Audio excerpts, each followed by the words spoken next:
Huwag na kayong tumuloy! Huwag na kayong tumuloy! Huwag na! Huwag na kayong tumuloy!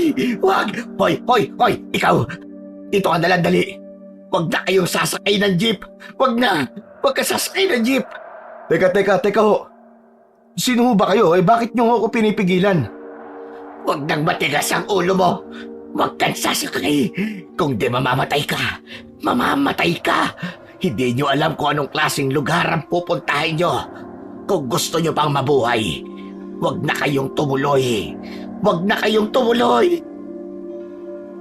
Napatingin ang magkaibigang sina Manuel at Jerome sa matandang bigla na lamang nagsisigaw nang pasakay na sila sa isang jeepney. Sandali pa silang nagkatinginan dahil kung pakikinggan, nakakatakot ang mga sinasabi nito.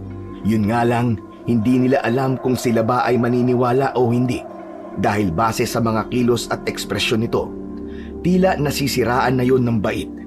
Iba-iba ang emosyong ipinapakita nito kapag nagsasalita. Maraming halimaw doon! Maraming halimaw! Marami kayong makakalaban! Nila kayo! Maniwala kayo sa akin. Makinig kayo habang may pagkakataon pa. Iligtas nyo na ang inyong mga sarili. Magiging pagkain lamang kayo doon ng mga halimaw. Huwag na kayong tumuloy. Huwag na kayong tumuloy. Teka po. Ano po bang halimaw ang sinasabi nyo? Maraming mga demonyo ang nag-aabang sa dilim. Nako, bossing! Huwag din na pong pag-aksayahan ng panahon ng taong yan. Baliw yan at trabaho na niya ang manggambala ng mga tao dito, lalo na ng mga pasaherong papunta sa Baryo Lawon. Ay, ganun ho ba? Bakit po pinababayaan ng mga ganitong may kapansanan sa pag-iisip na magpagala-gala dito? Ako matagal na nga pong problema yan dito Biglang umugong ang bulungan sa loob ng jeep at merong iba na di napigilan ang pagtawa. Dahil sa narinig na sinabi ng driver, ay umakyat na si Manuel sa itaas ng jeep. Inabot nito ang bote ng tubig na ibinibigay sa kanya ni Jerome. Ayos ka lang ba, kuya?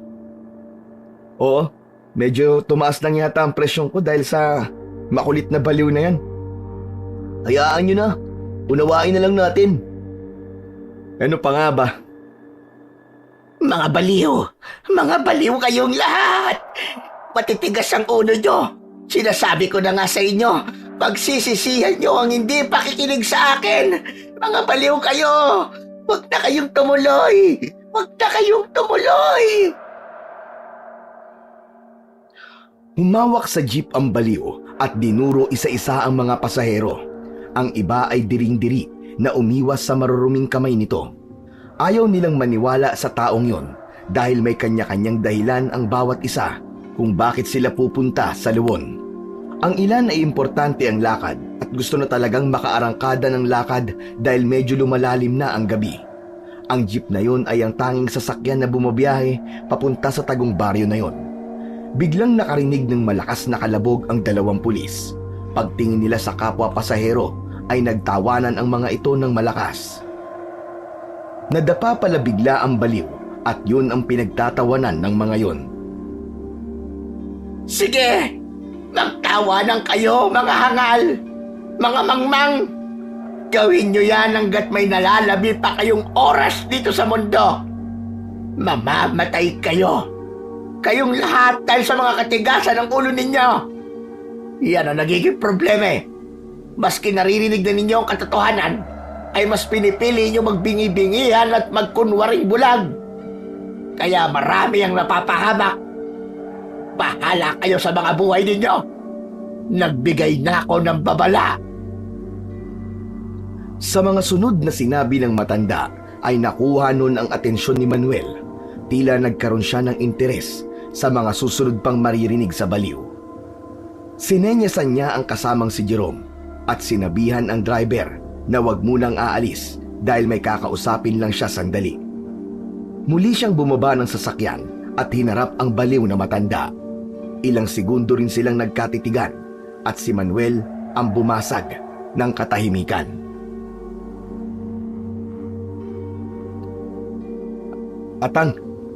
Mawalang galang na ho, ano? Matanong ko sana kung saan po ninyo nakuha ang mga sinasabi nyo? Sigurado ho ba kayo sa mga impormasyong binabanggit nyo sa lugar na pupuntahan namin? Baka ho hindi nyo alam na maaari kayong kasuhan sa pagkakalat ng maling impormasyon at sa pag-ieskandalo dito sa kalsada. Kaya kung gumagawa lamang kayo ng kwento ay... Sino nagsabi na gumagawa lamang ako ng kwento? Hindi ako sinungaling. Alam ko ang sinasabi ko. Pakinggan mo ko, iho. Hindi ako baliw tulad ang iniisip nila. Binabalaan ko lamang kayo at sinasabi ko na kung ano ang mangyayari sa inyo kapag nagmatigas pa kayo. Nanggaling na ako doon.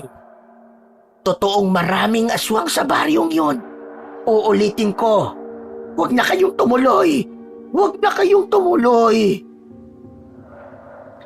Tatang, bawal ho ang ginagawa ninyo eh. Itigil na po ninyo ang paninigaw dito sa kalsada. Kung totoo man po yung sinasabi nyo, may tamang proseso po sa paglalahad ng katotohanan ng sinasabi ninyo. Kung di nyo ho natatanong, isa ho kong pulis. Matutulungan ko po kayo sa bagay na yan. Nakikiusap po ako, tatang. Itigil nyo na po ang pananakot sa mga tao dito. Sayang ho yung mga turista. Imbis nakikita ang lugar na yun at tataas ang ekonomiya nila, hindi kasi pinipigilan nyo mga dayo na pupuntahan ng lugar na yun. Naiintindihan nyo naman ho siguro kung anong ibig kong sabihin, ano, tatang? Hindi po totoo ang halimaw. Mas maganda kung umuwi na po kayo at magpahinga na sa inyo. Ulis ka pala. Pero tulad mo din sila na bulag at bingi sa katotohanan. Makinig ka sa akin, iho. Wala akong pakialam kung pulis ka. Importante sa akin ay mabigyan kayo ng babala. Ilang beses ko na tong ginagawa, pero walang nakikinig. Nangyayari, wala nang nakakabalik na dayo. Lahat sila ang namamatay sa baryong yon. Iyon ang katotohanan. Ang pupuntahan yung lugar ay pugad ng mga aswang. Kaya wag na kayong tumuloy. Maniwala kayo sa akin. Pugad ng aswang ang lugar na yon. Pugad ng aswang ang lugar na yon. Lalong lumakas ang tawanan sa loob ng jeep. Napapasilip ang baliw sa mga taong naroroon at inisiisa ang mga nagtatawanan. Dinuro niya ang mga ito at makailang beses siyang dumura sa lupa. Alam niyang nilalait siya at di pinaniniwalaan. Galit na galit ang matanda. Walang sabi-sabi ay ipinagpag niya ang kanyang panyapak sa lupa. Sige! Tumuloy kayo! Tumuloy kayo! Tutali ayaw nyo rin lang naman akong paniwalaan. Hindi kayo nakikinig. Mas lakasan nyo pa ang pagtawa. Sige! Humalakhak kayo hanggang gusto nyo. Dahil huling halakhak nyo na yan ngayon. Sinasabi ko sa inyo, mamamatay kayong lahat. Mamamatay kayo! At ikaw, walang magagawa ang pagiging pulis mo sa lugar na yon. Mamamatay ka rin. Mamamatay ka! Teka, tatang, bakit niyo po sinasabi yan? Sa lugar na yon, sila ang batas. Walang hustisya kapag pumatay sila. Marami sila. Maniwala kayo. Maraming aswang sa lugar na yon. Magiging hapunan kayo ng mga halimaw. Kaya ikaw, kung ako sa'yo, huwag kang maging bingi at bulag. Bumaba na kayo sa sasakyan nyo ngayon din. Sa mga binitiwang salita ng matandang baliw ay biglang napaisip si Manuel. Unti-unti na siyang nakukumbinsi ng matanda sa sinasabi nito.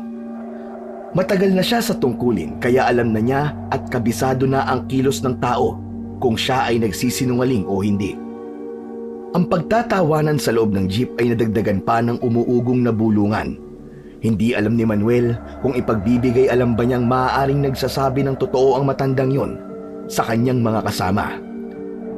Ngunit bigla din niyang naisip na maaari din siyang tuksuin at pagtawanan kung papanigan niya ang isang baliw na nakita lang niya sa kalsada. Natahimik na lamang ang pulis. Wala naman siyang magawang aksyon laban sa matanda. Hoy! Matanda sinto-sinto! Umalis ka na nga dyan! Boss, sumakay na po kayo. Aalis na po tayo. Aw, ikaw yung demonyo!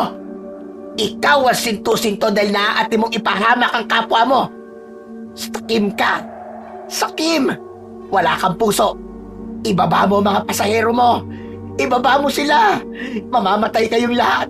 Mamamatay kayo! Ba't talagang sumusobra ka na matanda ka ha? Papatulan na kita! Wag na ho. Wag niyo nang patulan. Umalis na lang ho tayo. Ilang sandali pa ay nagdesisyon na ang binatang pulis na muling bumalik at sumakay sa jeep kung saan siya na lang ang hinihintay na pasahero. Ngunit bago siya tuluyang makaakyat sa jeep, ay muling hinarap ni Manuel ang matandang baliw. Tatang, magpahinga na po kayo. Hayaan niyo na po ang mga tao at wag na po kayong nangaharang ng jeep para lamang sabihin na maraming halimaw sa lugar na pupuntahan namin. Hindi niyo mapipigilan ng mga tao na pumunta sa lugar na yon. Kagaya ko, tutuloy pa rin ako maski unti-unti na niyo ako nakukumbinsi. Wag ho kayong mag-alala. Hindi namin pababayaan ang mga taong narito. Uuwi kaming buhay at abangan mo ang muli nating pagkikita. Ha, Tatang? Patutunayan ko po sa inyong walang halimaw doon. Sige o, mauna na po kami.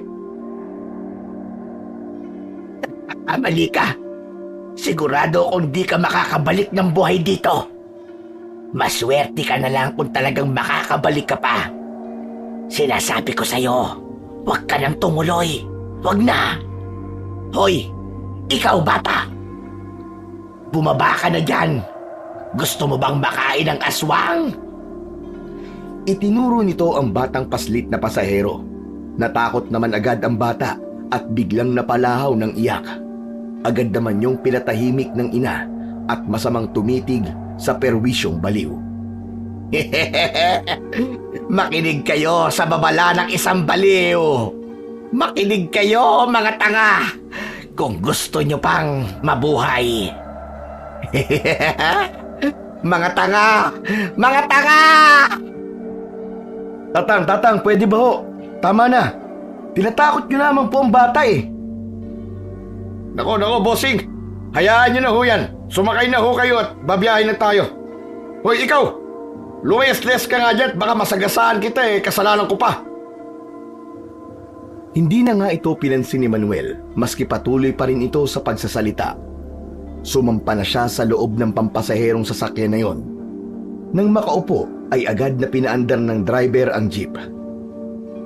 Walang nagawa si Manuel kundi ang titigan ang matandang baliw na noon ay sinusubukan pa silang habulin. Isang malakas na buntong hininga ang kanyang pinakawalan. Hindi niya mapigilan ang sariling mag-isip tungkol sa sinabi ng matanda. Parang paulit-ulit itong lumilitaw sa kanyang isip. Pinilit niyang binubura ang mga yon sa kanyang utak at sinasabihan ang sarili na baliw ang kanyang kausap. Nang mga sandaling yon ay nakaupo siya sa may dulong bahagi ng upuan at doon ay malaya niyang pinagmasdan ng tahimik ang mga kasama niyang pasahero. Nasa kanang bahagi siya ng jeep samantalang ang kasama nitong pulis ay nasa tapat niya. Ito ay ang kaibigan niyang si Jerome. Napansin niyang tinititigan siya ng kaibigan, kaya naman ibinaling niya ulit sa iba ang kanyang paningin. Pinagmasdan niya ang kapwa pasahero sa jeep. Doon lamang niya napagtanto na hindi naman pala puno ang jeep at iilan lamang ang sakay nun. Kabilang sa mga nakasakay ay isang buntis, nakasama ang kanyang asawa. Meron ding dalawang matanda na tila mag-asawa rin na may hawak na rosaryo at nagdadasal ng mga oras na yon. Meron din bata na sa tingin niya ay nasa 5 taong gulang pa lamang.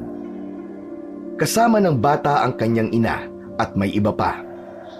Nakuha pa niyang tanawin ang driver bago muling bumaling sa kanyang kasama na kanina pa sitsit ng sitsit sa kanya. Kuya Manuel, sa palagay mo, may katotohanan ba yung sinasabi ng matandang lalaki? Sa totoo lang nangingilabot na ako kanina pa eh. Nakakatakot yung mga sinasabi niya. Ano ka ba naman, Jerome? Huwag mo namang dalhin sa lugar na to ang kaduwagan mo. Abay, naturingan ka pa namang pulis ang hina ng loob mo. Wala sa bokabularyo nating mga pulis ang salitang takot kaya tumigil ka, pwede ba? Dahil alam mo, kapag pinairal mo yan, kailanman hindi tayo mananalo sa kahit na anumang laban.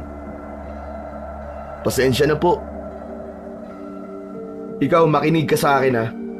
Kung ano man yung mga narinig mo sa matanda kanina, ipasok mo sa kanang tenga at ilabas mo sa kaliwa. Totoo man o hindi yung sinasabi niya ay wala tayong pagpipilian kung di ang tumuloy sa destinasyon natin. Dahil sa propesyon natin at uri ng trabaho, wala tayong pinipili kung sino ang dapat kalabanin. Basta tandaan mo, ang pinakaunang tungkulin na dapat gampanan ng pulis ay ang magligtas at tumulong sa mga nangangailangan. O di ba, kabisado ko na. Gamit na gamit mo na ang linyang yan, Kuya Manuel eh. Simula nung mag-aral ako at pumasok ako sa pagpupulis. Yan na po ang lagi niyong nagiging bilin sa akin. Kaya nga sa panaginip ko, naririnig pa rin kitang sinasabi yan eh. dapat lang. Mabuti na lang na ulit-ulitin ko ang mga salitang yan na matandaan mo talaga. Ayaw kasi kitang matulad sa mga kabataang nagpulis lamang para maging mayabang at makaangat sa ibang tao, na ginagamit nila ang posisyon at baril nila para makapanlamang at makapanakot ng simpleng mamamayan. Pasensya ka na, Jerome, dahil madalas ay nagseseryoso ako sa buhay. Mahirap kasi ang maging kampante at mapagbiro lalo na kung nasa isang misyon tayo. Ayos lang po yun, Kuya Manuel. Kaya nga minsan, nagpapatawa na lang din ako para naman hindi palaging seryoso ang atmosphere sa pagitan nating dalawa. Saka, hindi ko rin kakalimutan na lagi magpasalamat sa'yo dahil kung wala ka, baka nasa kalye pa rin ako at nasa maling landas. Alam mo na, pagyoyosi, pag-iinom, pagnanakaw, at ang pinakamalala na ginawa ko noon, ang paggamit ng ipinagbabawal na gamot.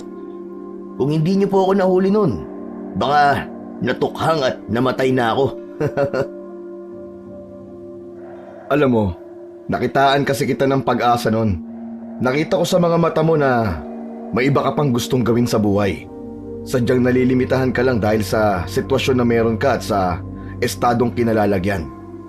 Sana, magamit mo ang aral at karanasan na meron ka. Ito ang una mong misyon, di ba? Kung noon ay ikaw ang gumagawa ng masama, ngayon naman ay ikaw ang maghahanap at huhuli sa masasama. Yun naman po talaga ang gagawin at palagi kong isinasa puso, Kuya Manuel. Hayaan niyo po. Nangako kong sa tungkulin lang nakalaan lagi ang atensyon at sarili ko. Mabuti naman kung ganun. Pero alam mo bang pinaghalong kaba at excitement talaga yung nararamdaman ko sa mga oras na to? Saka to. Ito, yung baril na to, Kuya. Parang nangangati na yung kamay ko na gamitin para sa nakaatang sa ating tungkulin. Ewan ko. Basta hindi ko maintindihan ang sarili ko. Hindi ba't naranasan mo naman na magpuputok ng baril? Parang ganun din naman yun. Hindi po ganun eh. Kasi yung sa training natin wala naman akong inililigtas doon kundi mga karton at target dummies lang. Gusto kong maranasan yung makapagligtas ng buhay ng totoong tao, Kuya. Pangarap ko po yun eh. Ay nako, ikaw talaga. Huwag ka mag-alala. Normal lang naman ang nararamdaman mo. Talaga po? Oo. Alam mo ba, nung nasa edad mo ako, ganyan na ganyan din ang tumatakbo sa isip ko noon.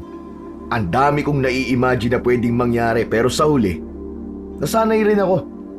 At teka, may ibibigay ako sa'yo. Ano po yan? Pampawala ng kabang nararamdaman mo. Sana maging epektibo din sa'yo. Kasi alam mo, yung ama ko nagbigay sa akin ito noon eh. At buwat nung nasa akin to, nawawala yung takot sa maraming bagay. Talaga, Kuya? Ang galing naman. Basta ingatan mo yan ha, dahil mahigit 1 dekada ko ng daladala yan. Ano po ba to, Kuya Manuel? Isang agimat? Ewan, hindi ko alam eh. Pero parang ganun na nga. Naniniwala ka sa agimat, Kuya? Hindi naman talaga ako naniniwala sa ganun. Sa mga agimat o anting-anting, hindi. Pero may kakaiba sa bagay na yan. Maniwala ka sa akin, Magagamit mo yan para bigyan ka ng lakas at tapang.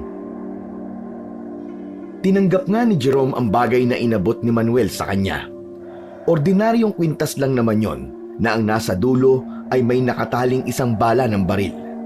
Nang suriin niya, mukhang maayos pa ang bala na ito at kaya pang pumutok kapag ipinasok sa baril. Sinuot niya yon at wala naman siyang kakaibang nararamdaman bukod sa malamig na metal na nanggagaling sa bala. Sana nga iswertehin ako kahit man lang mawala na ang agam-agam sa isip ko habang suot-suot ko to. Salamat Kuya Manuel ha. Pangako, iingatan ko po ito at pangangalagaan sa abot ng aking makakaya. Siya nga pala, maiba lang po ako. Hindi niyo pa kasi nababanggit sa akin eh. Bakit po pala nangangailangan ng mga pulis sa baryo? Yung Baryo Lawon? Tama ba yung pagkakabigkas ko? Oo, tama. Sa Baryo Lawon nga ang lugar kung saan tayo madidestino. Ayon kasi sa mga ulat na nakarating sa tanggapan, ay may mga patayan at krimeng nagaganap sa lugar na yon. Mukhang totoo yung sinasabi ng baliw kanina. May mga halimaw. Pero hindi mga literal na halimaw Baliw lang kasi ang maniniwala sa aswang eh. Tsak ang pumapatay doon, kundi mga baliw na serial killer, ay mga adik. Tama po kayo. Malamang ang tinutukoy niya ay maaaring pugad yun ng mga kriminal. Mali talaga yung mga salitang binitiwan niya kanina.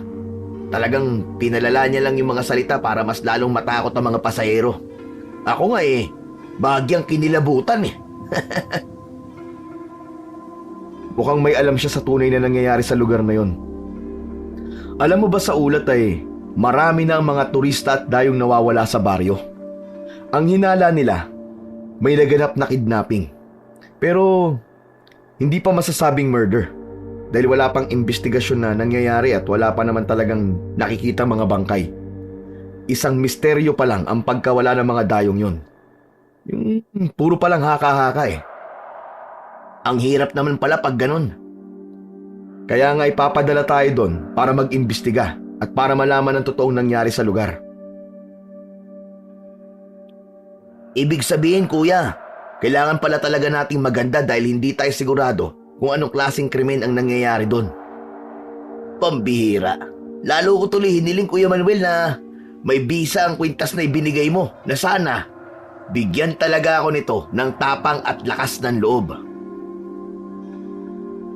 Huwag kang umasa sa bagay na yan. Swertihan lang yan. Ang dapat na ihanda mo ay ang iyong sarili, pati na ang baril at mga balang meron ka. Pero gaya rin ng lagi ko sinasabi sa'yo, ang paggamit ng baril ay nakadepende sa sitwasyon o kaharap. Na ipuputok lang ang baril kapag kailangan at hindi lamang dahil nadala ka sa takot o kaba. O di ba? Kabisadong-kabisado ko na, kuya. Natawa na lamang din si Manuel dahil tama nga naman ito. Kabisado na siya ng binata. Hindi niya tuloy maiwasan na maalala ang nakaraan kung saan o paano nagsimula ang lahat. Kung hindi siya nagkakamali, nagkaroon sila ng misyon noon sa isang lugar sa Maynila. Misyon tungkol sa paghuli ng mga taong gumagamit ng ipinagbabawal na gamot.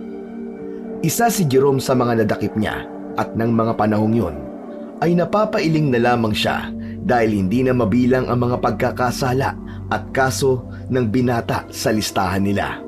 May pagnanakaw, pango-hold up, pangaagaw ng bag at cellphone, akyat bahay at kung ano-ano pa.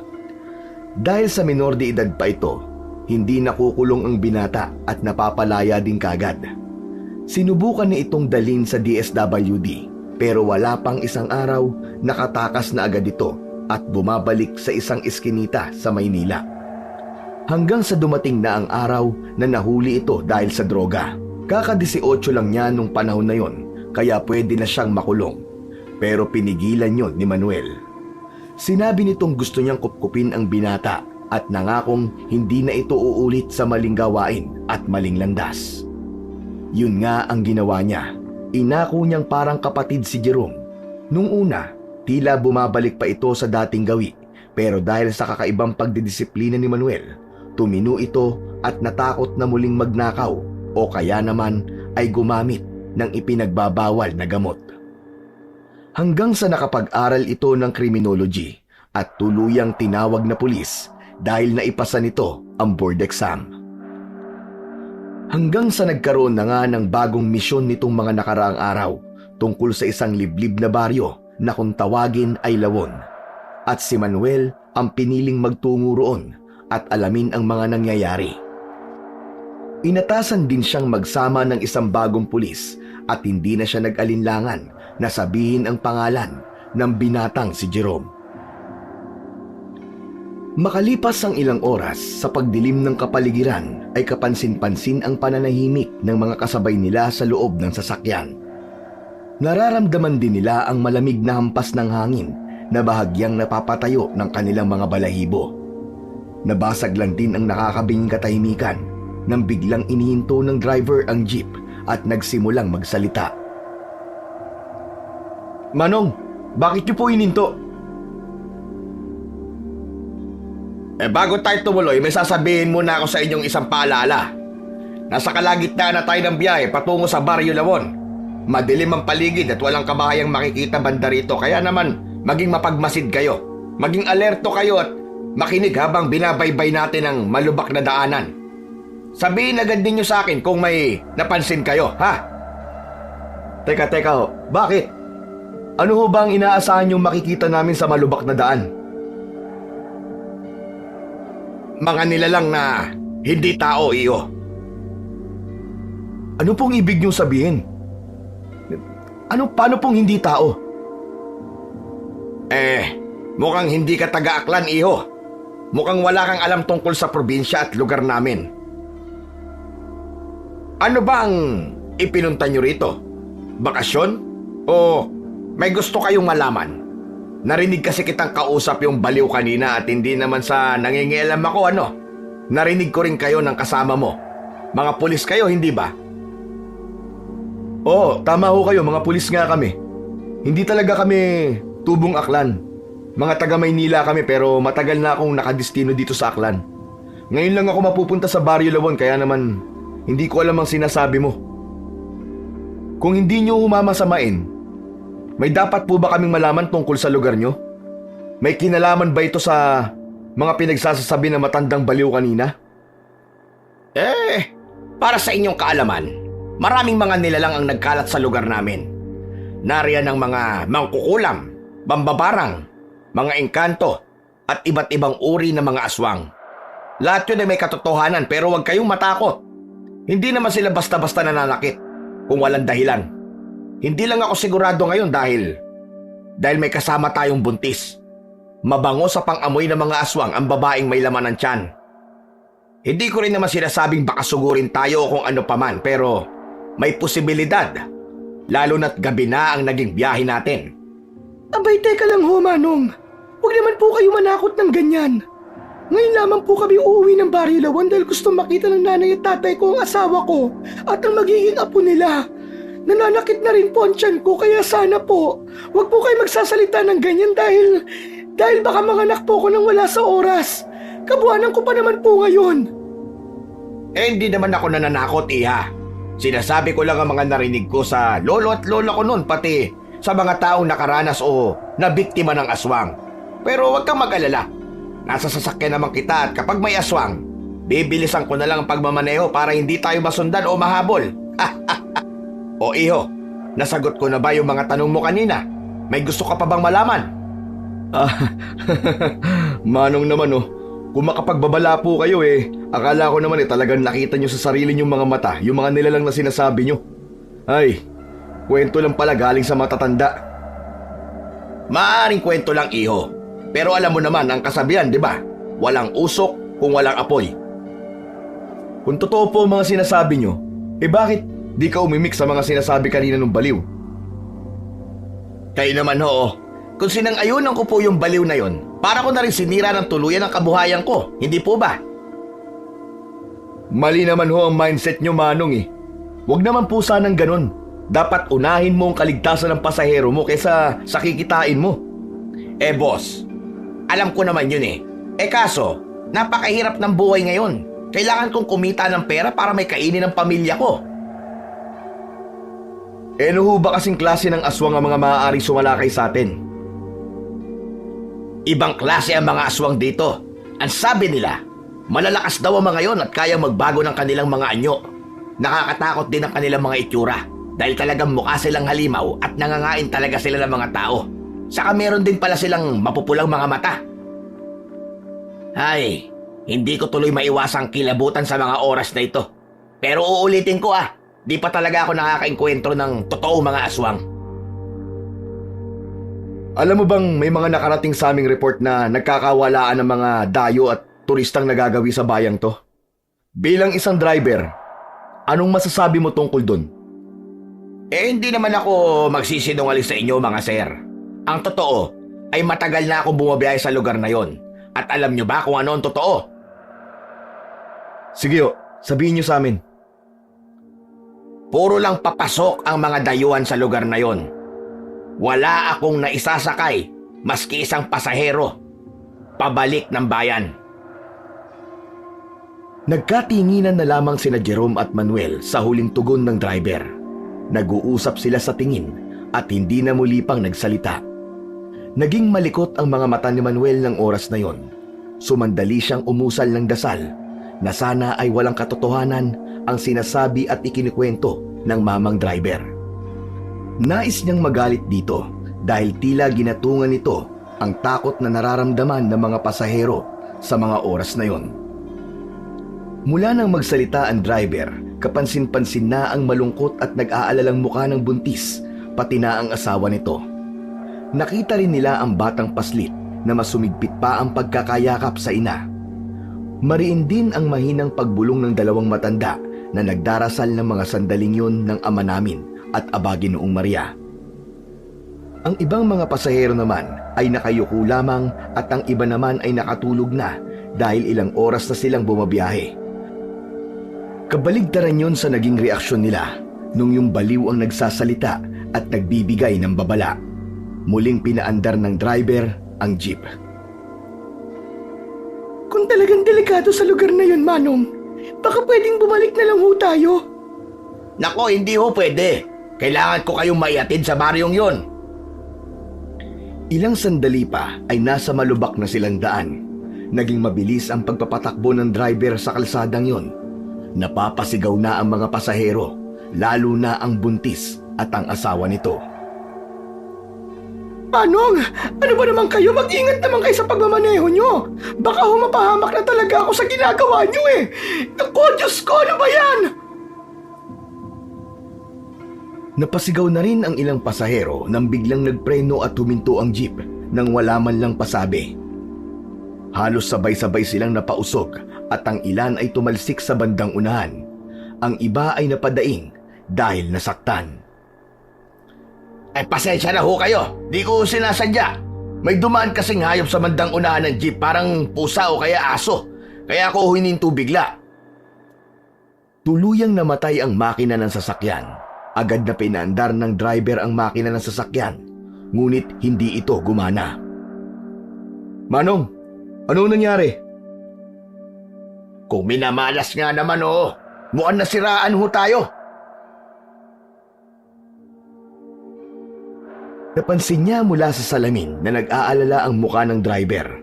Madilim at lubak-lubak ang lugar kung nasaan sila. Agad na bumaba ito at binuksan ang harap ng kanyang sasakyan. Isang makapal na usok ang lumabas. Mukhang may nasunog na parte ng makina. Upang malaman ang sitwasyon, nagpasya sina Manuel at Jerome na bumaba na rin. Gusto nilang malaman ang nangyari at kung ano ang maaari nilang maitulong dito.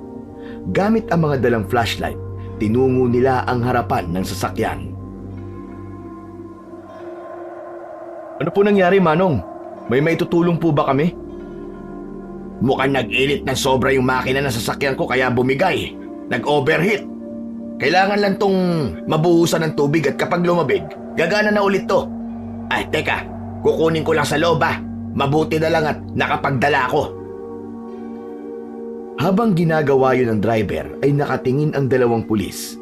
Tila nag-uusap sa kanilang titigan. Pagkatapos nun ay agad silang napamasid sa paligid. Hindi man namutawi sa bibig nila ang mga kataga ay nagkaintindihan sila na parehas ang kanilang nararamdaman. Parang may mga matang nakamasid sa kanila, kaya pasimpleng nilapitan ni Jerome ang kanyang Kuya Manuel at binulungan. Kuya, nararamdaman mo rin ba yun? Parang may nakatingin at nagmamatsyag sa atin ha. Oo, napansin ko na kagad. Pagbaba pa lang natin ng sasakyan. Kaya maging alerto ka. Kung sakali man, kailangan nating unahin ang kaligtasan ng mga tao sa jeep na to. Oo kuya. Nagbubulungan kayo ah. Ano ba pinag-uusapan yung dalawa? Manong, wala naman po. Sinasabi ko lang sa kuya ko na parang may nararamdaman akong kakaiba sa lugar na to. Parang may mga nakatingin eh. Naku wag naman sana. Pero wag kayong matakot. Kung sakali man na may nakatingin sa atin, mahalaga hanggang tingin lang sila. Siya nga pala, matatagalan bago lumamig ang makina. Pwede tayo magkwentuhan muna. Maaari ko bang malaman kung ano ang gagawin nyo sa Baryo Lawon? Kami po na destino doon para imbestigahan ng mga report ng mga nawawalang dayo. Huwag kayong magagalit ha. Pero yung mga sinabi ko kanina ay biro lang yun. Sinakyan ko lang talaga yung baliw kanina. Kasi naman itong si Sir parang naniniwala na sa baliw Wala ho talagang aswang sa Baryo Lawon. Mababait po ang mga tao doon.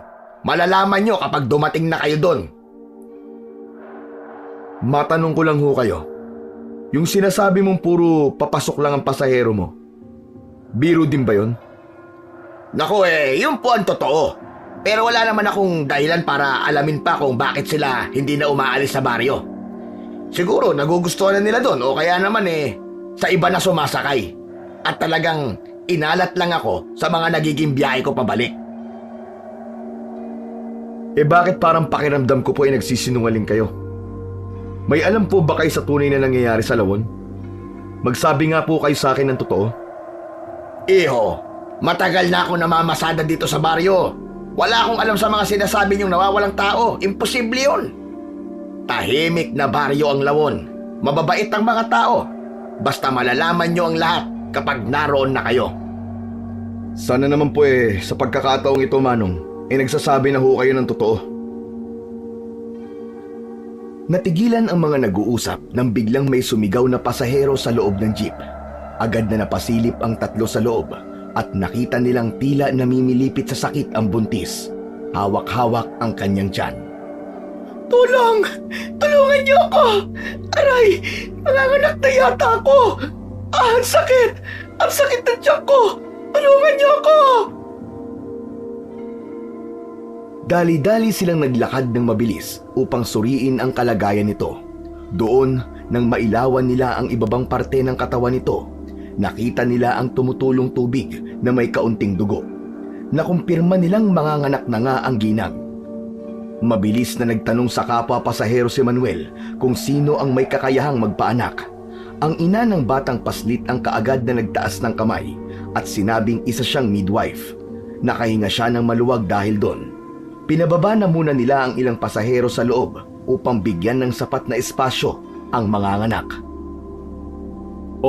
Dahan-dahan lang po sa pagbaba, Lolo, Lola.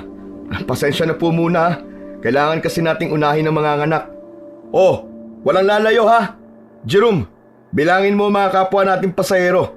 Saka hawakan mo muna at bantayan niyang bata, yung anak ni Manang. Mamang driver, baka po may malinis ka pang tubig dyan at tela. Pakibigay po sa midwife. May tubig pa dito pero tela wala. Nagamit ko na pamunas ng pawis ko lahat Agad namang sinabi ng asawa ng manganganak na meron silang dalang mga gamit. Inilabas niya mula doon ng isang tuwalya at malinis na damit, gayon din ang ilang piraso pa ng tela. Nang maiabot niya yun lahat sa midwife ay sinimulan na ng babae ang pag-a-assist sa buntis. Si Manuel ay katabi ang asawa ng buntis at sinusuportahan ito. Samantala, habang naghihintay sa gilid ng daan ay naging malikot ang mga mata ni Jerome. Bagamat binawi na ng driver ang masamang biro nito, ay di pa rin niya maiwasang kabahan. Parang pakiramdam niya ay meron pa rin talagang nakamasid sa kanila sa lugar na yon. Inilawan niya ng hawak niyang flashlight ang gawing palayan, ngunit muli ay wala naman siyang nakitang kakaiba ron. Hanggang sa inilipat niya sa ibang bahagi ng palayan ang sinag ng flashlight. Agad niyang napansin na gumagalaw sa bahaging yon ang mga dahon ng palay. Tapos ay hihinto. Ilang segundo pa, muling naulit ang paggalaw ng mga dahon. Nang ilawan niya ng matagal, bahagyayong huminto. Hindi niya inalis ang liwanag sa bahaging yon. Bata, dito ka lang ha. Huwag kang aalis dito. Huwag kang susunod sa akin. May titingnan lang ako saglit. Hintayin mo ako dito ha. Babalik ako. Agad namang tumungo ang bata at humawak na lamang sa palda ng matandang babae. Upang makasiguro, ay biniling niya rin ang bata sa matanda. Inilipat ni Jerome ang flashlight sa kaliwang kamay at hindi inalis ang tingin sa palayan. Gamit ang kanang kamay, hinugot nito ang baril na nasa baywang at gaya ng flashlight, itinutok niya yon sa malawak na palayan. Ilang sandali pa, sinimulan niyang gumawa ng dahang-dahang pagakbang patungo sa mga halaman kung saan niya nakita ang paggalaw. Ilang minuto pa ay narating na niya ang eksaktong lugar. Marahan niyang hinawi ang mga palay, ngunit bigla siyang napasigaw ng malakas at napaatras nang makita niyang biglang tumalon ng isang baboy ramo sa kanyang harapan. Dahil sa gulat ay napindot niya ang baril at umalingaw-ngaw ang isang malakas na putok. Lumiko sa ibang direksyon ang baboy ramo. Papunta na ito papasok sa loob ng gubat. Pambihira yan oo. Nagulat ako ah. Baboy lang pala. Kinabahan ako dun ah.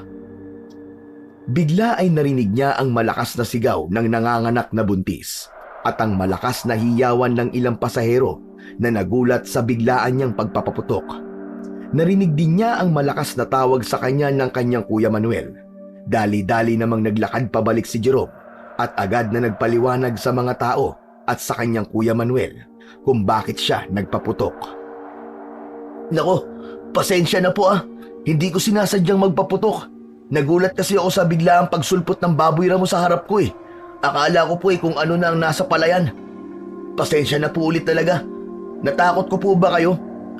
Kuya Manuel, hindi ko naman po talaga sinasadya eh. Bata, halika na.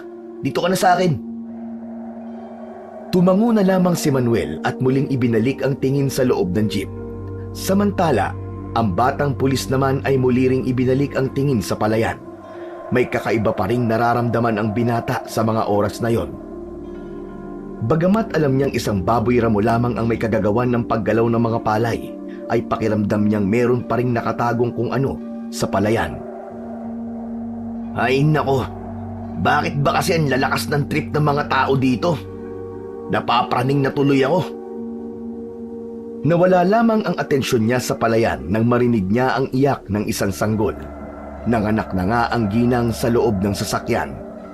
Mabilis namang nag-usisa ang ibang pasahero at sumilip sa bintana ng jeep upang makita ang sanggol na ipinanganak doon. Nilapitan naman ni Manuel ang kanyang kasama, sabay ilaw sa palayan at katabing gubat. Ayos ka lang ba? Iniisip mo pa rin ba yung nagawa mo kanina? Medyo po eh. Kasi naman eh, sinuway ko po ang bilin niyo sa akin. Huwag mo nang alalahanin yon.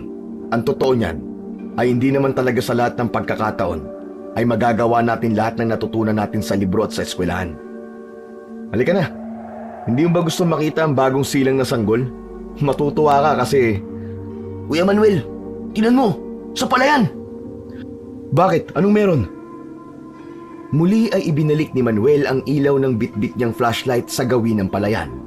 Nang pagmasdan ni Manuel ang tinutukoy ni Jerome, napamura siya dahil sa pagkabigla sa kanyang mga nakita. Sa dulong bahagi kasi ng palayan malapit sa gubat ay may mga nakita silang mga nilalang na hindi nila mawari ang mga itsura. Kapag natatamaan nyo ng ilaw ng kanilang flashlight ay tila nagliliyab ang mga mata ng mga yon. Jerome, bulungan mo mga kasama nating pasahero na pumasok sa loob ng jeep. Sabihan mo rin si Manong driver na maganda na sa pagpapatuloy natin sa biyahe. Huwag ka nalang maingay sa nakita mo ha, para hindi sila matakot. Hindi maganda ang kutob ko sa mga bagay na yon. Ang iniisip ni Manuel ng mga oras na yon ay marahil mga rebelde ang nakita nilang nakamasid sa kanila mula sa dulo ng palayan. Kuya, hindi kaya nabulabog sila dahil sa putok ng baril ko? Baka nga. Kaya maging alerto ka. Sige na, sabihan mo na mga pasahero. Tara na, bilis, bago pa sila gumanti ng putok sa atin. Yun na nga ang ginawa ng binata. Makalipas ang ilang minuto, nakapasok at nakasakay na ulit ang mga kasama nila sa loob ng jeep. Bago naman sumampa ang driver, nagtataka yung lumapit kay Manuel upang tanungin sana kung bakit ito nagmamadali. Ngunit sa pagkakataon na yon ay hindi niya na kinailangan pa ng sagot dahil pinagmasdan niya rin ang pinagmamasdan ni Manuel. Naroon pa rin ang mga nilalang at tila naghihintay ng pagkakataon upang sila ay lusubin. Agad na isinara ng driver ang hood ng makina ng kanyang sasakyan. Sa harap na rin sumakay si Manuel sa tabi ng driver. Manong, ayos na po ba ang sasakyan? Kung maaari po sana ibilisan yung pagpapatakbo para hindi nila tayo maabutan. Sinubukan pa andarin ng driver ang jeep. Yan! Ayos na, bossing! Manong, ano yung nakita natin? Sa palagay mo ba mga taong labas yun o kaya itulisan? Ayoko mang sabihin, pero sa palagay ko ay parang katulad sila ng mga ikinikwento ng mga lolo at lola ko. Anong ibig niyong sabihin? Mga aswang sila. Ano? Manong, hindi oras ng biruan ngayon ha? Hindi ako nagbibiro. Kasi ayon sa mga kwento, ang mga aswang dito ay may mga mapupulang mata. Baka naamoy nila yung buntis.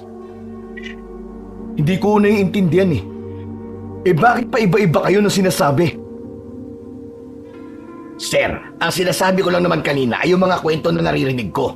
Sa tanang buhay ko, totoo ngayon lang talaga ako nakakita ng ganung bagay. Ay, pambihira naman oo.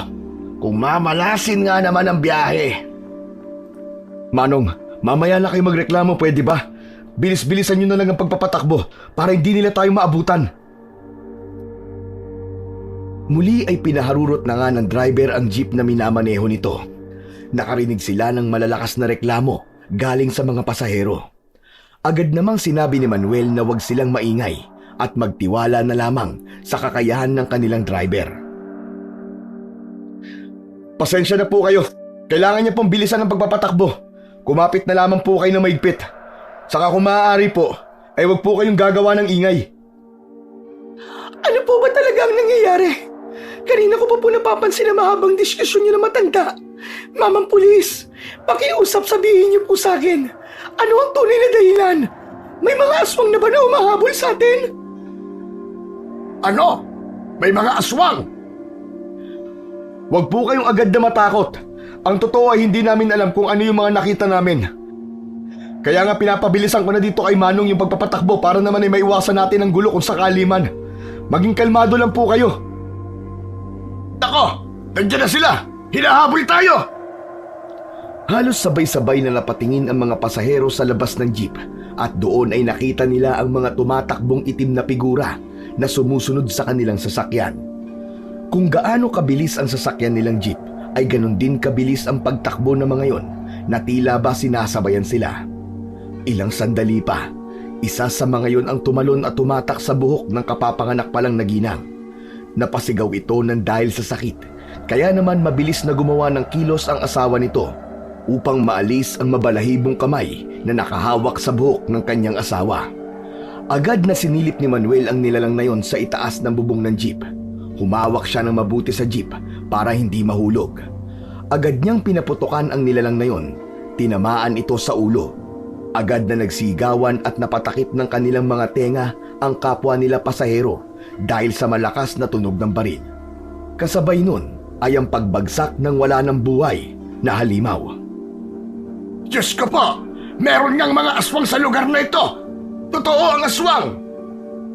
Muling bumalik sa pagkakaupo ang binata at hinarap ang kanyang mga kasama. Sinenyasan nito si Jerome na maging mapagmatsyag at itinuro nito ang mga sumusunod na kalaban. Pumwesto si Jerome at agad na nagpakawala ng ilang putok. May isa siyang natamaan. Mga kasama, humawa kayo mabuti sa jeep. Yung mga kayang pumunta sa gitna, pumwesto kayo dyan para kahit papano hindi kayo agad-agad na mahablot ng mga aswang.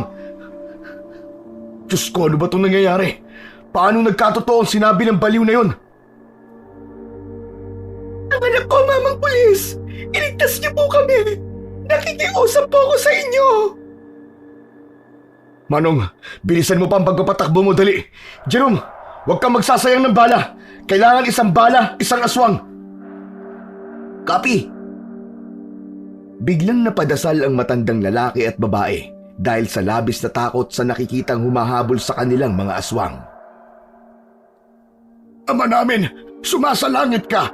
Sambahin ang ngalan mo. Mapasa amin ang kaharian mo. Sundin ang loob mo.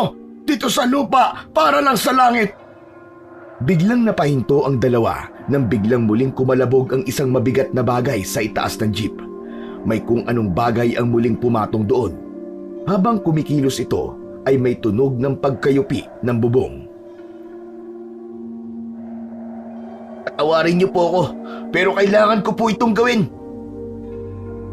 Itinutok ng mas batang pulis ang kanyang baril sa itaas ng bubong kung saan nakikita niya ang ginagawang paggalaw ng aswang. Pinaputok niya ang baril. Biglang napahawak sa kanika nilang mga tenga ang pasahero na para bang nabingi dahil sa malakas na tunog ng baril. Naramdaman nila ang pagbagsak ng aswang. Napatingin silang lahat sa bintana at tiningnan ang bumagsak na aswang. Nang dahil sa nangyaring yun, ay napansin ni Manuel at Jerome na tila mas bumilis pa ang paghabol ng iba pang aswang na patungo sa kanilang direksyon.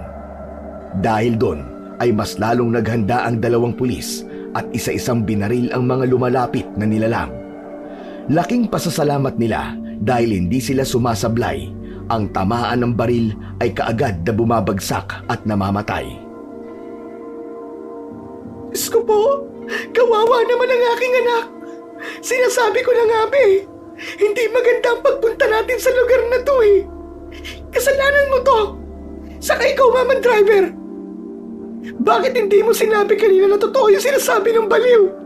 Ano? Pera lang ba talaga ang mahalaga sa'yo? Hindi po panahon ng sisiyan ngayon, mga kasama. Huwag na po tayo magsisiyan. Pagkatapos ng sinabing yun ni Manuel, ay muli silang naglagay ng panibagong bala sa kanilang mga baril. Ngunit bago muling makakasa, ay biglang muling tumigil ang sasakyan. Ang ilan ay muling napasiksik sa harapan ng jeep. Sa pagtayo ni Manuel, sandali pa siyang napahawak sa ulo dahil tumama yon sa matigas na bakal ng jeep. Agad niya ring kinamusta ang kasamang si Jerome at nang masigurong maayos ito, tinanong niya naman ang mag-asawang may hawak ng sanggol. Napangiti at napabugo siya ng hangin dahil maayos naman ang umiiyak pang sanggol. Sunod nilang tinanaw ang labas at doon, wala na silang nakitang mga aswang. Ngunit para makasiguro, lumabas si Manuel kasama si Jerome habang hawak ang kanilang mga flashlight at mga baril. Sinuri nilang maigi ang paligid at nagkatinginan dahil parang himalang nawala ang mga aswang.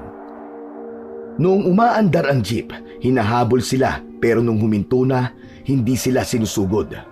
Labis na pagtataka ang nararamdaman ng dalawa. Ilang sandali pa, sunod nilang nilapitan ang driver upang tanungin kung ano ang nangyari. Manong, ano bang nangyari? Bakit namatay ang makina? Mukhang nasira na naman At talagang ngayon pa, Manong? Oo, sir. Hindi ko alam pero sa lahat ng naging biyahe ko, ngayon lang nagkaganito ang sasakyan ko. Pasensya na talaga. Susubukan ko uling ayusin. Manong, kaya niyo bang mabilisan ang pag-ayos niyan? Nako, hindi ko may papangako. Sira ulo ka! Ang lakas ng lobang ibiyahe kami sa lugar na to sa bulok na sasakyan mo! Ang kapal ng mukha mo! Sana'y nanlimos ka na lang kaysa isubo ang mga pasahero mo sa kapamakan! Tumigil ka! Kanina ka pa ha? Hindi ko naman alam na mangyayari to Sa katulad na sinabi ko kanina, nagbibiro lang ako sa mga sinabi ko. Hindi ko naman alam na totoo yung mga sabi-sabi tungkol sa mga aswang Ngayon lang nangyari to sa biyahe ko. Sinungaling ka! Siguro sadyang dinala mo kami rito para mamatay! Kung hindi mo ititikom yung bibig mo, sisiguraduhin ko sa muling pag-andar nito may iwan ka mag-isa dito sa ilang na lugar na ito. Biglang nanahimik ang ginang at iginala ang tingin sa paligid. Tulad ni Manuel at Jerome ay nagtaka din ito kung saan naroon ang mga humahabol na aswang. Tama na. Hindi makakatulong sa atin yan. Ang mabuti pa, yung mga lalaki, maghanap kayo ng mga bagay sa paligid na maaari niyong gawing panlaban kung sakali mang muling sumugod ang mga aswang. Agad na nagsibabaan ang mga pasahero kasama na si Manuel. Tinungo nito ang likuran ng jeep kasama ang batang pulis. Doon nila nasaksiyan ang lumulukob na labis na takot sa mga kapwa pasahero. Marami sa kanila ang umiiyak na at nanginginig dahil sa katatakutang nangyari. Jerome, mukhang hindi na natin mapapakinabangan sa oras na ito ang sasakyang to. Kailangan natin maging alerto sa paligid. Tumahimik naman kuya ang paligid ah. Huwag kang basta makampante sa katahimikan. Minsan, mas mapanganib ang tahimik kaysa sa maingay na kapaligiran. Anong gagawin natin? Kailangan nating manatili muna dito bago sumikat ang araw. Oh, magpapalipas tayo ng oras dito. Nahihibang na ba kayo? Sigurado ba kayo dyan sa sinasabi nyo? Magpakahinahon lang po kayo, Ginang. Magpakahinahon? Sa kalagayan ko bang ito, ay dapat ako magpakahinahon? Nasisiraan ka na ba ng bait? Alam ko po ang ginagawa ko, Ginang. Sinasabi ko lamang yon dahil gusto kong di ka matakot. Paano na tayo nito? Pakiusap, paandarin na ninyo ang jeep. Malayo pa ba ang lawon? Medyo malapit naman na. Kung ganon, ay gawan niyo na ng paraan para makaalis na tayo sa pesteng lugar na ito. Paandarin niyo na ang jeep. Kayo di ba pulis kayo?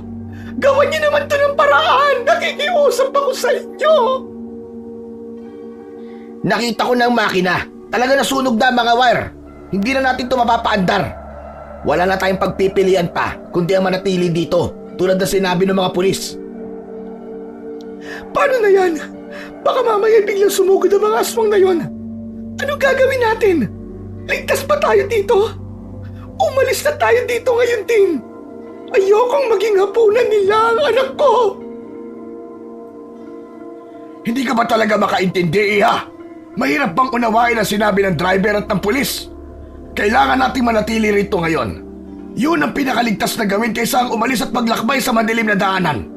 Ang magagawa lang natin ay ang magdasal sa Diyos na sana gabayan tayo at bigyan ng proteksyon sa madilim na bahagi ng buhay natin na to. Siya ang pinakakailangan natin ngayon kaysa ang mag-isip na makalayo tapos ano, ang mamatay agad. Wala akong pakialam sa mga sasabihin mo. At lalong wala akong pakialam sa Diyos na tinutukoy mo. Matanda ka na. At kung gusto mo mamatay dito, magsama kayo ng asawa mo. Huwag niyo kaming idamay ng mga bata pa. At marami pang gustong gawin sa buhay. Aba, wala ka pala talagang modong babae ka eh. Kung gusto mong umalis, edi umalis ka. Huwag yung mandadamay ka pa ng iba. Kung gusto mo maunang mamatay, edi sige, magpakamatay ka. Talagang aalis kami. Hala sige, lumayas kayo. Umalis na kayo. Mabuti nga yan ang hindi na kami lapitan ng mga aswang. Ikaw rin naman ang may kasalanan kung bakit nila tayo inahabol. Nang dahil sa sanggol na hawak-hawak mo, nadamay pa kaming ang gusto lamang ay makarating ng ligtas sa Baryo Lawon. Huminahon kayong lahat. Hindi masusolusyonan ng pag-aaway natin ang problemang to. Kung titingnan nyo ay tahimik na ang mga nilalang. Hindi ko alam kung paano pero mukhang tumigil sila sa paghabol sa atin. Kaya misis, makinig ho kayo sa akin. Mainam ay bumalik na po kayo sa loob ng jeep. Mas ligtas kayo doon ng inyong anak. Huwag po kayo mag-alala, ma'am. Gagampanan po namin ang Kuya Manuel kung tungkulin naming maprotektahan kayo. Basta makipagtulungan lang po kayo sa amin at sumunod. Sisiguraduhin namin ang kaligtasan ng bawat isa. O sige, mga kasama, wala na tayong magagawa sa sitwasyong to kundi ang magpakatatag at maging matapang. Kalamayin niyo ang inyong mga loob. Kailangan natin lumaban kung kinakailangan. Magdasal tayo imbis na magsisiyan. Tayo lang ang makapagliligtas sa ating mga sarili. Tulungan niyo kami sa pakikipaglaban. Wala kaming hangad kundi ang malampasan ng gabing ito na lahat tayo ay ligtas. Pumasok na yung mga bata at matatanda. Yung mga lalaki, may iwan dito sa labas. Hindi na muling nagsalita pa ang ginang. Bagkus ay tahimik na lamang itong muling umakyat ng jeep at naiwan ang kanyang asawa sa labas na may bitbit na noong punyal na daladala ng mga ito sa kanilang bag. Kuya, ba't ganun?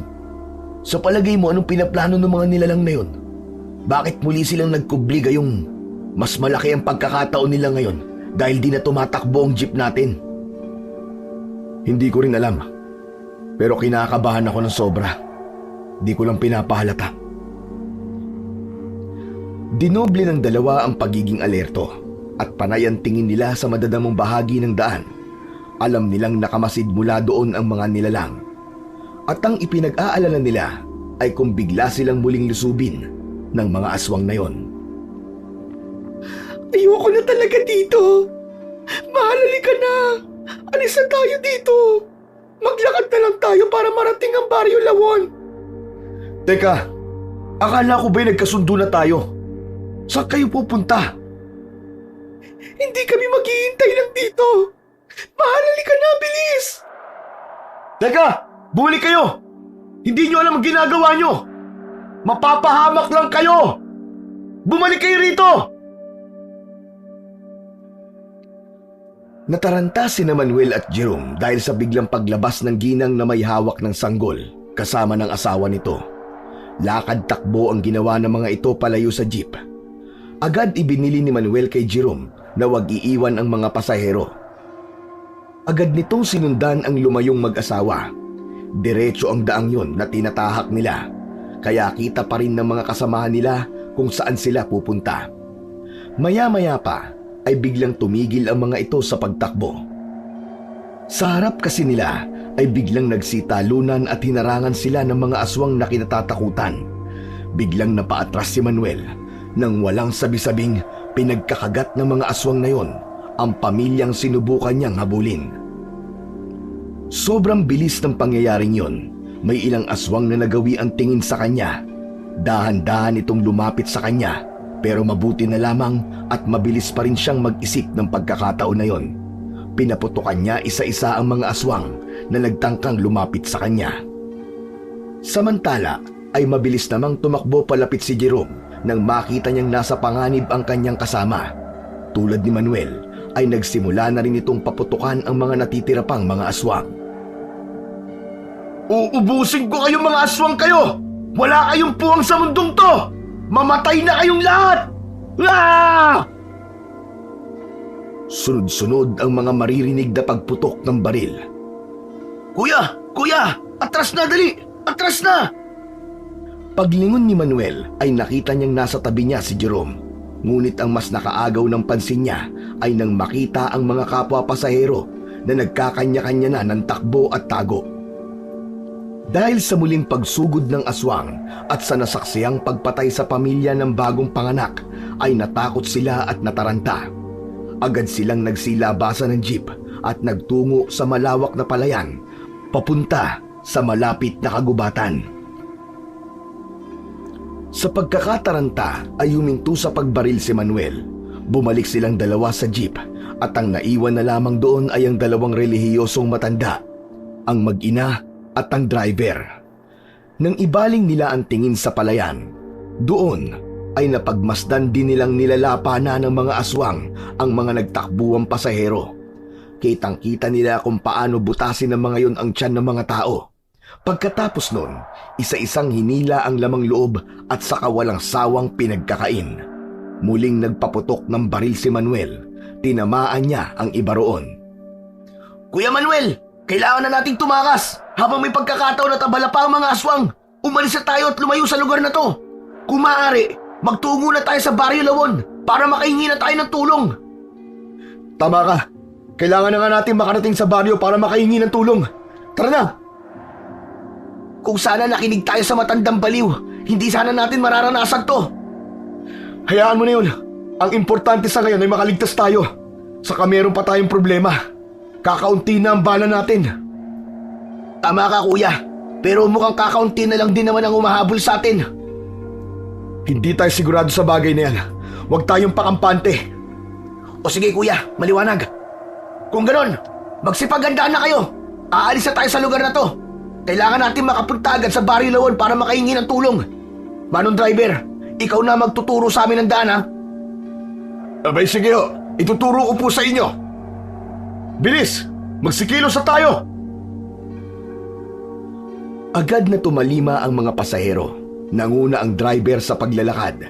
Nasa may bandang unahan si Manuel at sa hulihan naman si Jerome. Pinagigitnaan nila ang dalawang matanda, mag-ina at driver.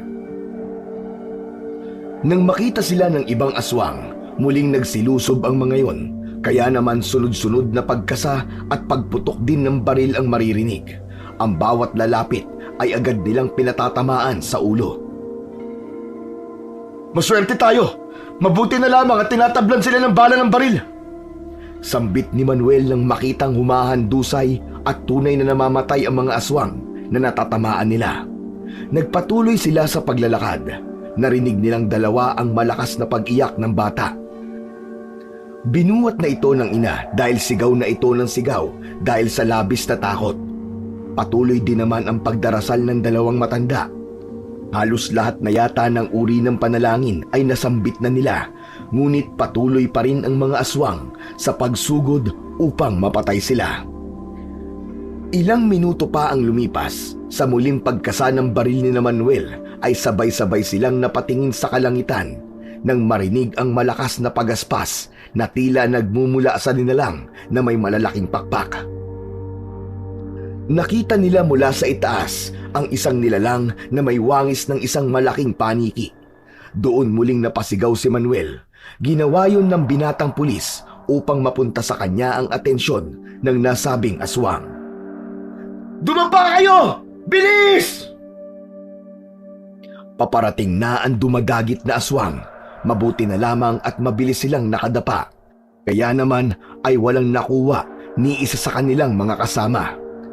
Humiga silang dalawa sa lupa at itinutok ang hawak na mga baril sa kalangitan. Nang muling lumusob ang aswang, sunod-sunod nila yung pinaputukan. Ilang sandali pa, tinamaan yun ng ilang beses kaya't namatay rin at bumagsak. Sabay-sabay silang napatayo at mula sa hudyat ni Manuel, nagpatuloy muli sila sa paglalakad. Samantala, ang mga aswang sa lupa ay tila naman nag-iingat sa kanilang pagsugod. Marami na rin kasi ang namatay sa kanilang mga kasamahan at yun ang hinintay na pagkakataon ni Manuel at iba pang pasahero upang mas pabilisin ang paglalakad papunta sa Barrio Lawon. Makalipas ang ilang sandali ay kaagad nakakita ng pag-asa si Jerome nang mapansing meron na silang nakikitang mga kabahayan. May mga nakailaw na gasera sa bawat tahanan. Nabuhayan sila ng loob at tila nagkaroon ng pag-asa na makakaligtas sila sa mga kamay ng aswang. Nakita nila sa wakas ang karatula ng baryo na nagsasabing yun na ang baryong patutunguhan nila, ang Barrio Lawon. Nang mapasok nila ang baryo ay biglang tumigil ang mga aswang sa pagsunod sa kanila. At maya-maya pa ay biglang nagsipulasan ang mga ito na animoy may kinatatakutan sa lugar na yon. Nabalot ng katahimikan ang baryong yon. Wala na silang naririnig kundi ang kanilang malalakas na hingal at kaluskos ng kanilang mga paa sa paglalakad. Ibinaba ng dalawang pulis ang hawak na baril at ibinalik yon sa lalagyan nito na nakasabit sa kanilang bewang. Nandito na tayo sa Barrio Lawon, mga kasama. Ligtas na tayo! Wala na ang mga aswang! Nang basagin ng driver ang katahimikang namamayani sa kanila, ay nagkatinginan ang dalawang pulis.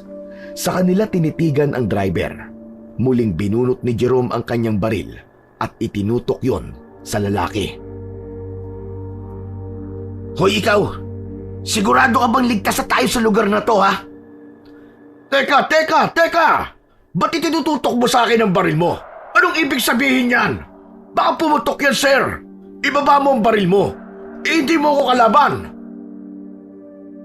Dahil sa ginawang ingay ng driver ay biglang napansin ng mga kasama nito na may ilang bahay na nagbukas ng kanilang mga tahanan.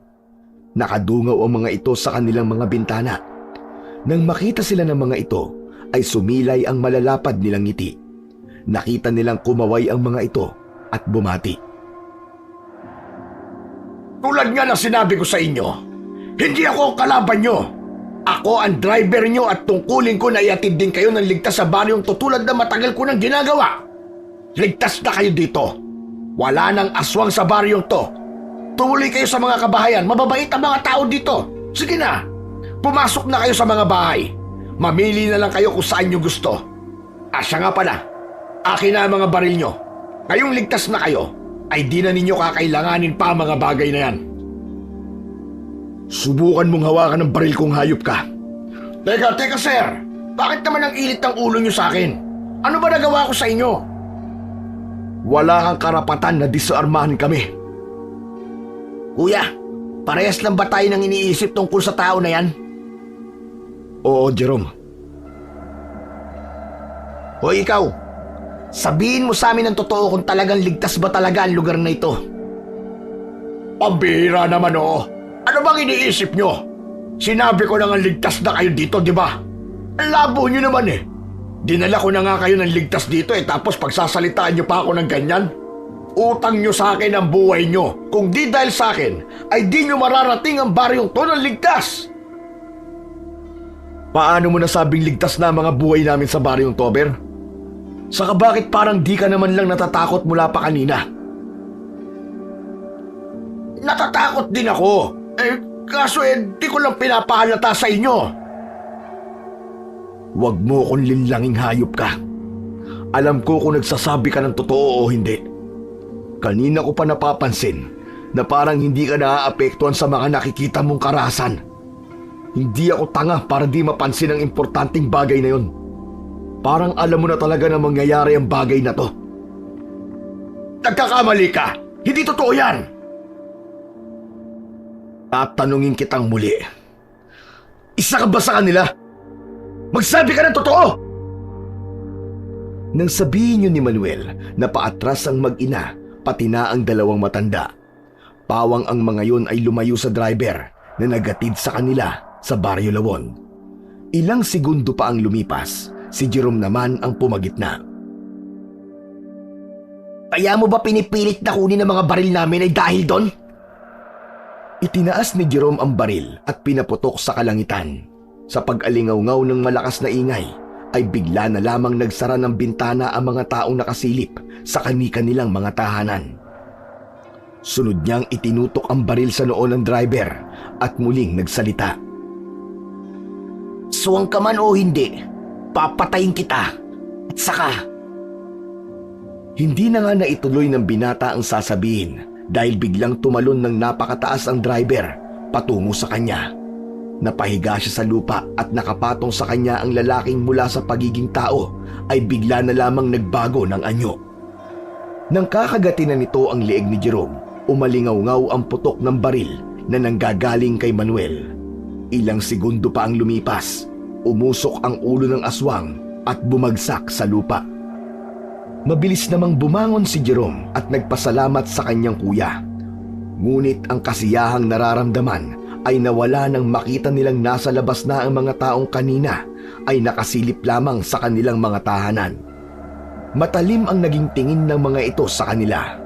Biglang bumalik sa alaala ni Manuel ang paulit-ulit na sinasambit ng baliw na ang baryong yon ay pugad ng mga aswang. Mga kasama! Takbo!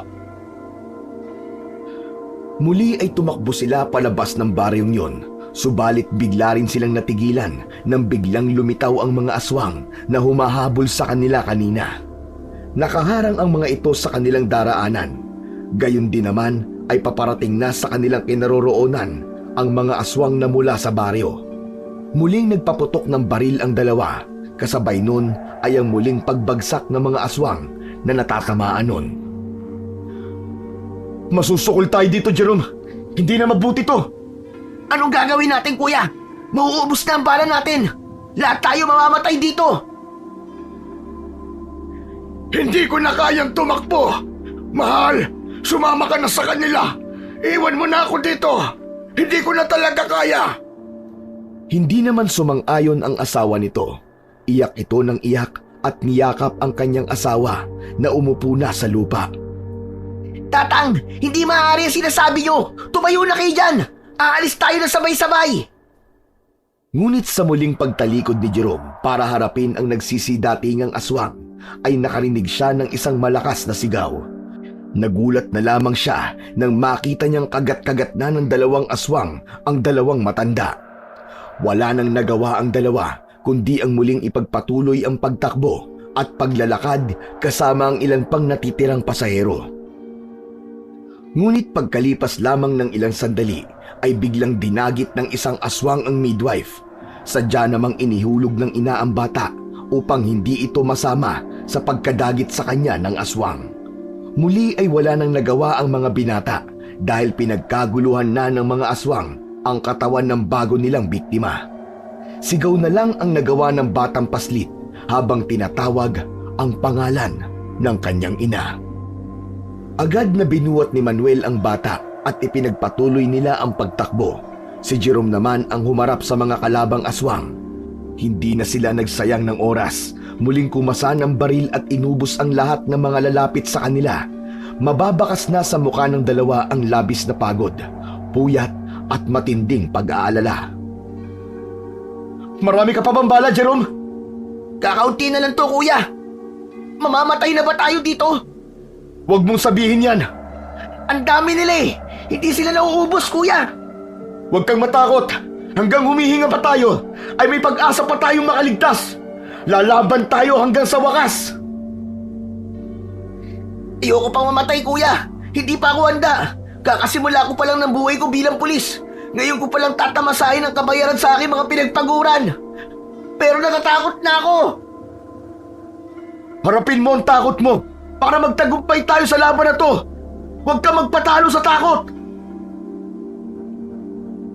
Dahil sa sinabi ni Manuel ay nabuhayan ng loob si Jerome.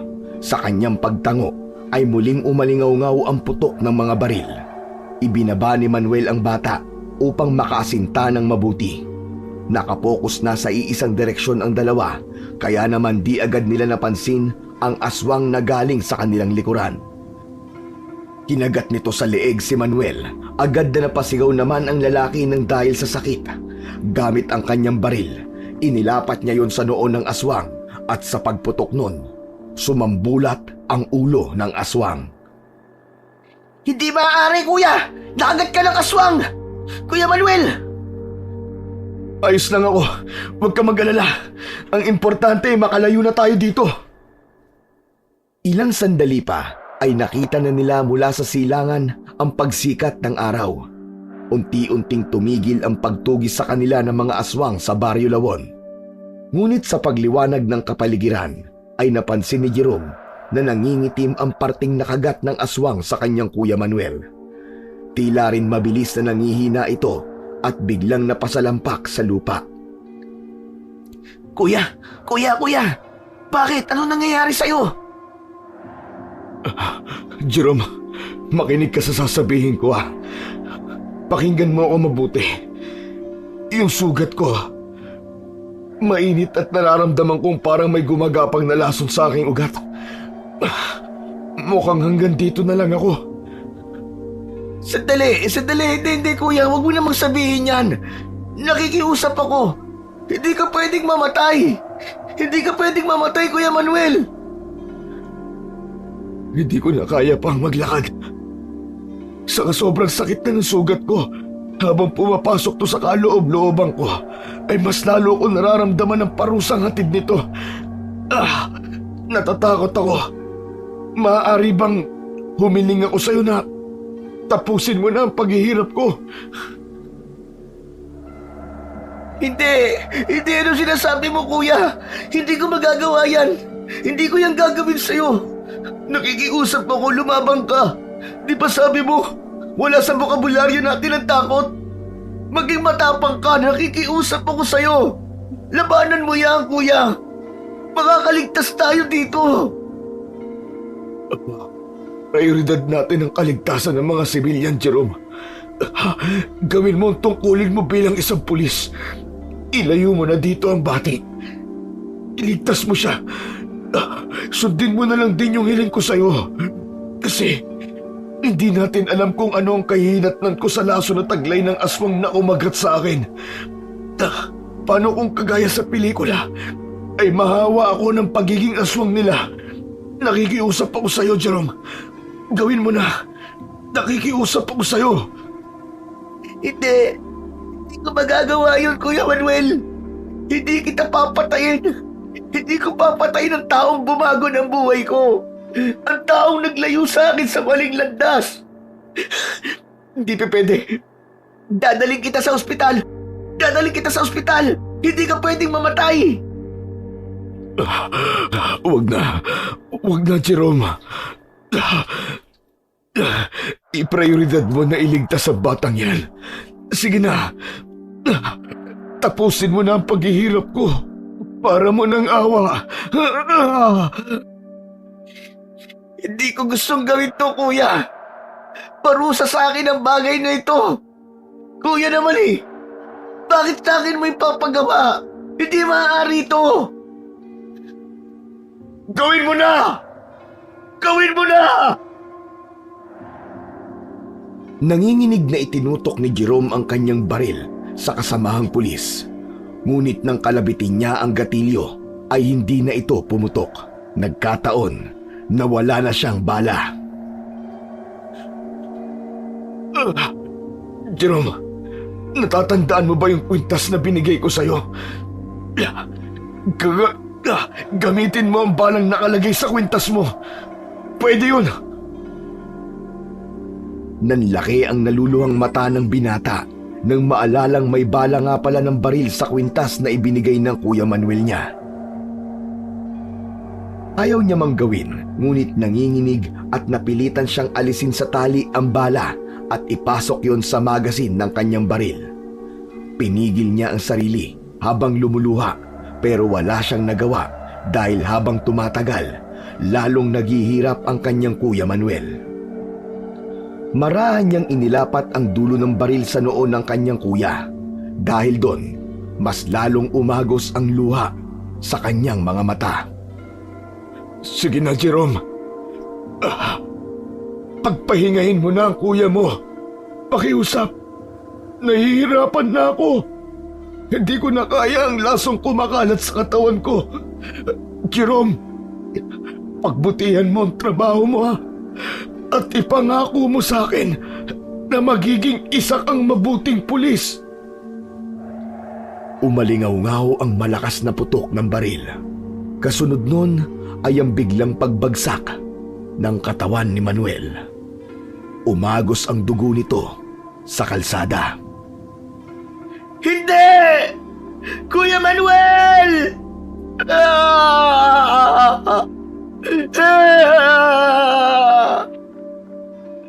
Kuya Manuel!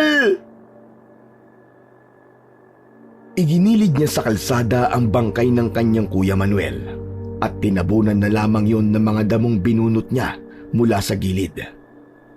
Labis siyang naghihinagpis dahil sa nangyari.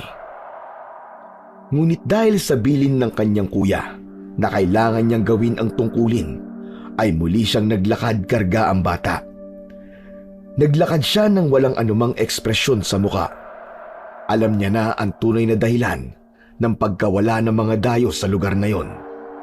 Nasagot na ang misteryo. Natapos niya ang kanyang unang misyon, ngunit alam niya na pagkatapos ng misyon na yon ay mababago ng malaki ang kanyang buhay. Dahil namatay sa sarili niyang mga kamay ang taong pinagkakautangan niya ng kanyang buhay. Ang taong hindi siya itinuring na iba at minahal siya tulad ng isang tunay na kapatid. Halos magtatanghali na nang marating nila ang bayang pinagmulan nila. Doon ay kaagad na sinalubong sila ng lalaking baliw. Halata sa mukha nito ang labis na pag-aalala nang makita sila. Alam nito ang pinagdaanan nila. Agad ay nagsilapitan ang mga tao sa dalawa Naitaboy na rin palayo sa kanila ang baliw. Magmula ng araw na yon ay kumalat na ang tungkol sa naranasan ng batang pulis sa Baryo Lawon. Dahil doon ay iniwasan ng mga tao ang magawi sa baryo na yon sa loob ng mahabang panahon. Nagpatuloy sa pagpupulis ang binata at tinupad ang huling hiling ng kanyang Kuya Manuel